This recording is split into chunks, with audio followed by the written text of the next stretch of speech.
Sarson da Saag. Sarson da Saag.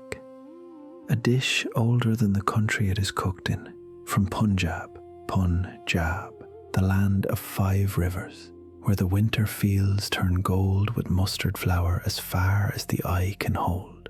When the cold comes down off the hills, the village kitchens answer it the same way they have for centuries, with a pot of greens and the patience to let them soften into silk.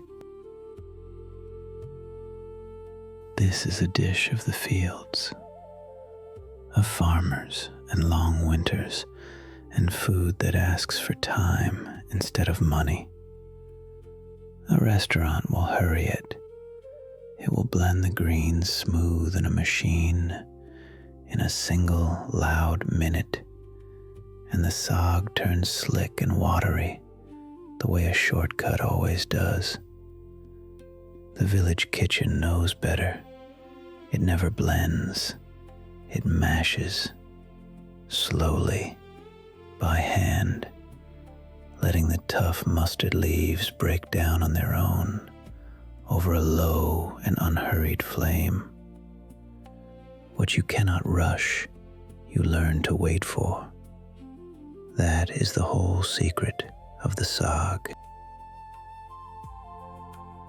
4 servings, 20 minutes to prepare, 80 minutes slow on the fire. 1 pound of mustard greens, half a pound of spinach, a 1/4 pound of batwa, the wild winter green that grows along the field edges, 8 cloves of garlic, 3 whole green chilies, 2 tablespoons of ginger, 1 teaspoon of salt, 3 tablespoons of yellow cornmeal, 4 tablespoons of butter, and the 1.5 cups of water. That is all. The fields give the rest. First the greens. Wash them in cold water, again and again, until the water runs clear and no grit remains. Mustard leaves hold the soil of the field in their folds. Be patient with them. Then the chopping, coarsely, the mustard greens, the spinach, the batwa. They will look like far too much, a whole hillside of leaves heaped on the board. Do not worry. By the end, all of it will fall down into a single quiet pot. Into a deep, heavy pot they all go. The mustard greens, the spinach, the batwa, half of the ginger, half of the garlic, the 3 green chilies whole, a teaspoon of salt, and a 1.5 cups of water. Bring it to a boil, then bring it down low. Cover the pot and leave it 60 minutes on the gentlest heat the stove can hold. No stirring, no hurry, just the slow collapse of the leaves into softness. There is a secret in that long, slow simmer, and the grandmothers of Punjab have always known it. Mustard greens are tough, stubborn. Rush them and they stay bitter and stringy, and the green water never marries the leaf. But give them the hour, the full, uncounted hour, and something changes. The fibers let go, the bitterness mellows into something deep and almost sweet. You cannot force the saag. You can only wait until it is ready to become itself. Lift the lid. The greens have fallen soft, dark and glistening. Now the churner. The wooden madani, the old hand tool of the Punjabi kitchen, worn smooth by 100 winters. Press it down into the pot and turn and mash. Slowly, patiently. Never a machine. The saag must be coarse, a little rough, with the leaf still felt on the tongue. Mash it too fine and it turns slick and slippery. Mash it by hand and it stays velvet. This is the difference no blender can give you. Now, to bind it.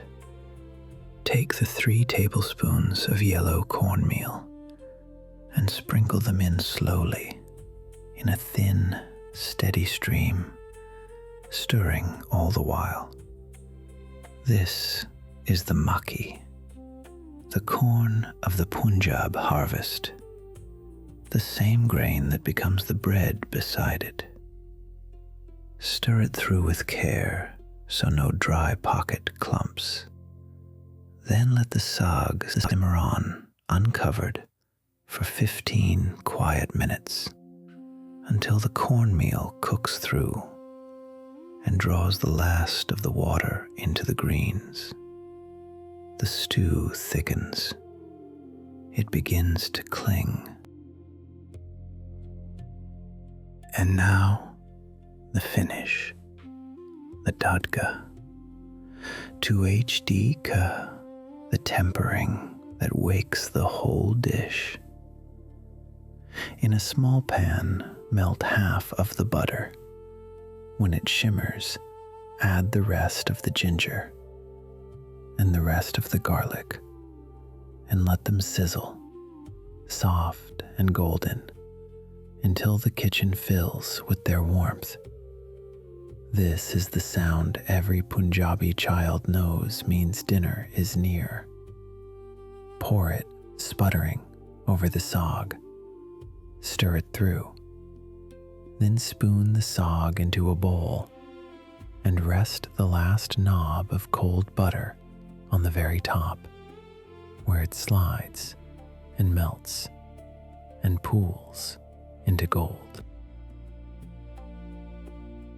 Sarson da Saag is not merely a winter dish.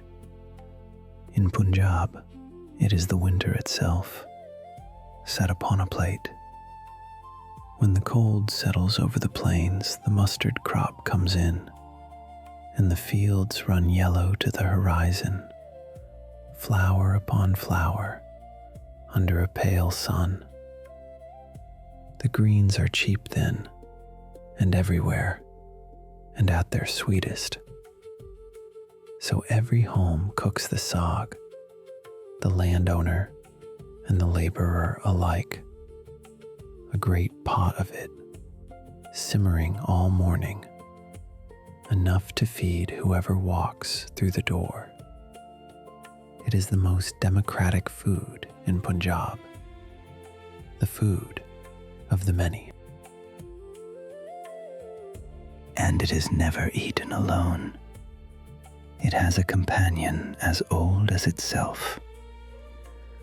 Makki di roti, makki di roti, a flatbread of the same golden corn, patted out by hand and toasted on the griddle until it freckles and chars. Sarson da Saag, de makki di roti. Say the two together, and any Punjabi will smile.